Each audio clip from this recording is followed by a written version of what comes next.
দেখি তাড়াতাড়ি আসবে কিন্তু। ভাবি আবার আইসেন কিন্তু। আচ্ছা ভাই, আপনি কিন্তু বাসে যাবেন আমাদের। হ্যাঁ অবশ্যই আসবো, আপনি দাওয়াত দিয়েছেন আর আসবো না? আপনার দাওয়াত রক্ষা করার জন্য হলেও আমি আসবো। আচ্ছা ভাই, আসসালামু জি জি, আলাইকুম। আসসালামু আলাইকুম ভাবি। টুটুল ভাই এবার বলে। আরে এই বিয়েটা করে তো একটা অশান্তির মধ্যে পড়ছি। কেন টুটুল ভাই কি হয়েছে? মানে ভাবি তো দেখতেও মাশাআল্লাহ সুন্দর, সাপের মতো ফিগার, আদরও করে ভালো।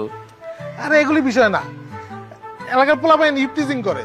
মানে আমার এলাকার পোলাপান ভাবিরে ইপটিজিং করে? আরে বাবিরে কইলাম কই, আমারই ইফটিজিং করে।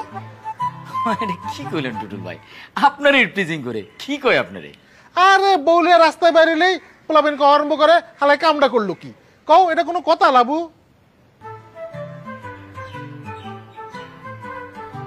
আচ্ছা টুটুল ভাই কারা কয়? আরে শুরু তো করছে এই ড্যান্সার শাহ আলম আর বডি সোয়েল, তারপর এগো দেখা দেই এখন এগো জুনিয়ররাও কয়, সিনিয়ররাও কয়, এখন তো কুত্তা মিজান, এতিম আকবর এরাও কয়। বুঝো একটা অবস্থা, আমি কি এমন কামটা করছি